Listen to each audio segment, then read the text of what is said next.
Yeah. We're going to talk to a better Ryan, frankly, probably a better caller, probably a bigger wrestling fan. Ryan P., what's happening, Ryan?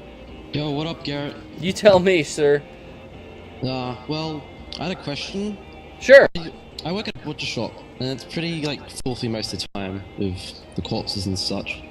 It's a waste of time in the bookshop? I feel like that might be kind of fun. No, butcher shop. Oh, butcher. I think that'd be a lot of fun. Yeah, it is. You get used to it. A lot of people get grossed out by the blood and such, but I get used to it. Wondering, what's the grossest thing you ever had to deal with in a workplace?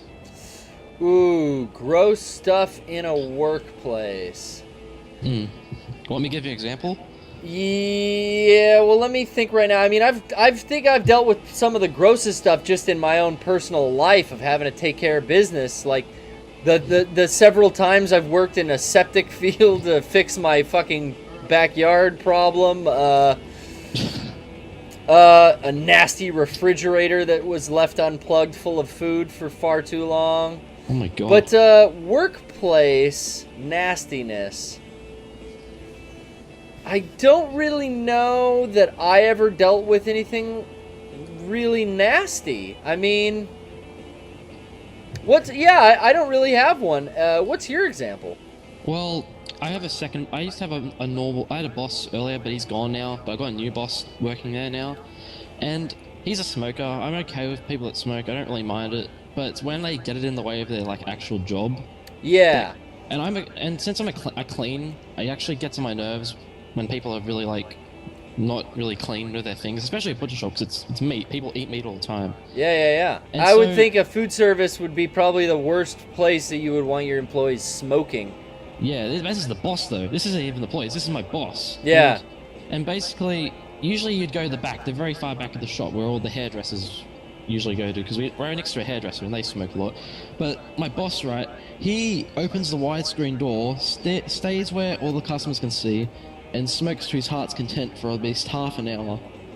And all the smoke drifts into where I'm cleaning, where sometimes hanging cow carcasses are sometimes. It's just...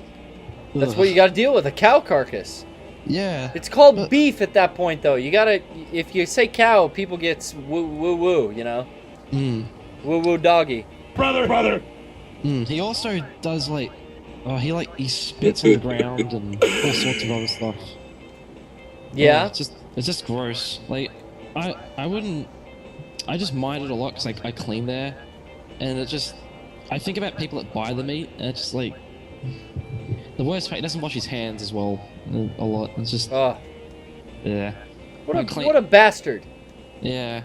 Well, the way I said, I don't complain about it to him, but he's my boss. He gives me the money, I just deal with it. But I sometimes just think about the people that go there. You know what? Part of having a boss is, I don't know that you're necessarily supposed to think he's the greatest guy in the world. I mean, it's great if you have a cool fucking boss.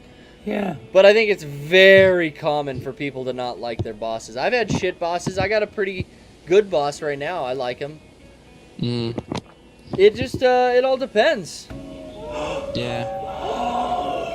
You hear that? Listen to them. The part with this game, what I've noticed so far from people playing it, I think when you actually go to Dracula's castle is actually the most interesting part of the game, from what I've seen.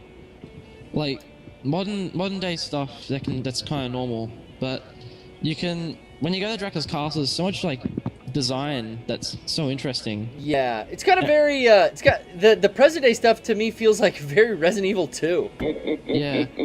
And when I saw the stealth aspects of it, their ways are not our ways in Castlevania. It's a different time in the future. I've yet to see Techno Satan though. Yeah. Yeah, that part interests me, but I probably will be let down from what I've seen so far. But you've been let down by this game. Well, I just feel like there's a lot of things they tacked on. Well, and if they kept it in Dracula's castle, it would have been a really good game. Yeah, I definitely feel like Kojima stepped out, and now Mercury Stream has finished. And you know what? It was an indicator. The DLC for the first Symphony of the Night. for the first Castlevania was interesting. It was very departed from the way the storytelling had been previous, and it definitely fleshed out the story. I mean, it got us here, the DLC, and then that 3DS game. But it was different. And this game is very different too. And the story kind of bounces between this old world Dracula's Castle and this present world, which is a little weak. I mean, just on story alone, I am a little disappointed because the characters are cool. The storyline feels very 90s video game hacky.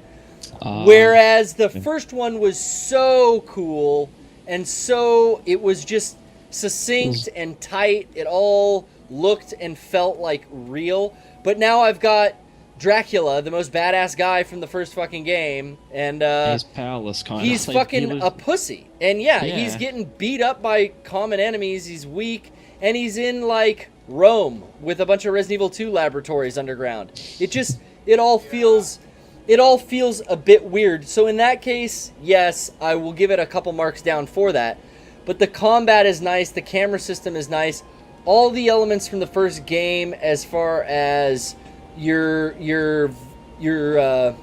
Void Sword and your Chaos Claws, and like weaving in characters from the first game, as well as new characters, and continuing the story, I think those are all things that are really fucking cool about it. And God, the similarities that this game has and the inspiration that it takes from, in my opinion, I've talked in detail about the Legacy of Kain franchise, but also, and I've been playing a lot of the clips, but Bram Stoker's Dracula has like such an influence on this game. It is amazing, which I love. I actually went and rewatched that the other day because I was having so much fun playing, and it was reminding me of all the Our ways are not your ways. all the fun stuff from that movie. So I went and checked that out, and God, the scene where Gary Oldman is a bat and he's discovered in Mina's bedchambers, and they charge in, and he goes back into the shadows, and he just becomes red eyes, and then they shine a lantern on him, and he dissolves into a pile of rats as he escapes. I mean, that is the cutscene shot for shot in this video game. It's great. It's fabulous. I'm fucking happy. This, really actually, I'm going to fucking do it right here. Oh. Be warned. Be warned, Rocco. It's right out of the movie. I'm really pumped because, okay, this is off Castlevania, but I've never played a Metal Gear game besides Revengeance, and I absolutely loved that game. Oh, gotcha. Yeah, and I went out of my way, and I thought, you know what, I'm going to do it justice, and I got the Metal Gear Solid Collection. Oh, congratulations. So you got you got 1, 2, 3, and Peace Walker? Yeah, I got everything, including the very old ones. Actual Metal Gear, not Metal Gear Solid. Yeah, because those came with the Metal Gear 3 Special Edition of Subsistence. Yeah. It's really, they don't explain to you how to get all the things, like they never explained to you that's how you played the old ones. I had to look online and all that, but yeah, so far I've only got to play a little bit of it. I find that when I played old Metal Gear, as you brought up Metal Gear music started playing on my playlist. That's really funny.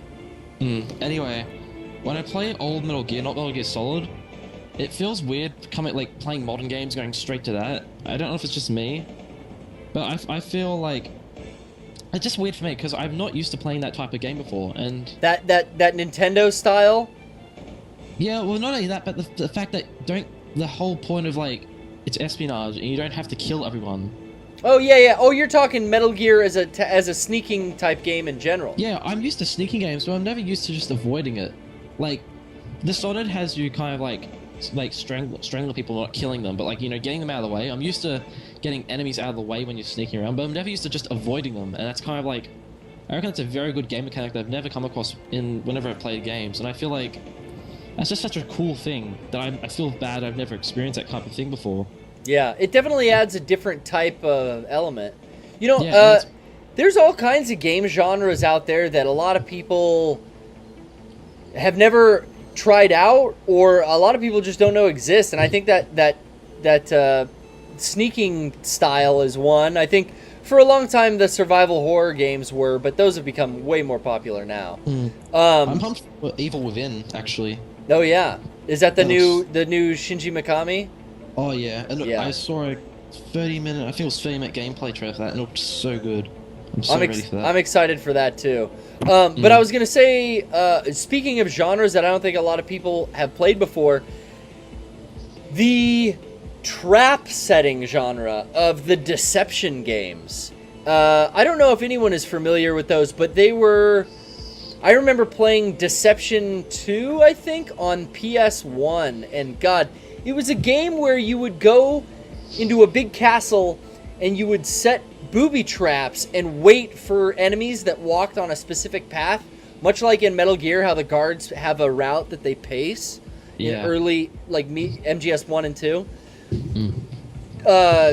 Deception series has that as well, where guards will come in and move at a certain path, or enemies. You have to set traps like a launching thing that will propel them up into the air, and then a spiked wall over here that they'll stick to. And like, it got super interesting and super fun, and I don't think a lot of people played those. And they're making a new one, and it's coming out like this summer. It's gonna be, I think, PS3 and 360, but I can't wait to get that. That sounds very interesting. Yeah. Like Now the you whole- just made me think of that for whatever reason. Oh man, I'm on limited time. Can I run with this guy? Ooh. How do I... Wait, I possessed this guy. Will this thing come down and let me in? Let's see. Maybe. Maybe. Well, thank you very much for calling in, Ryan. Yeah, no worries. I don't want to hold anyone else up. Much better than the other Ryan. Be warned. All right, we sure do love you. We'll see you next time. Alright, see you later. Bye. Bye-bye. Bye-bye.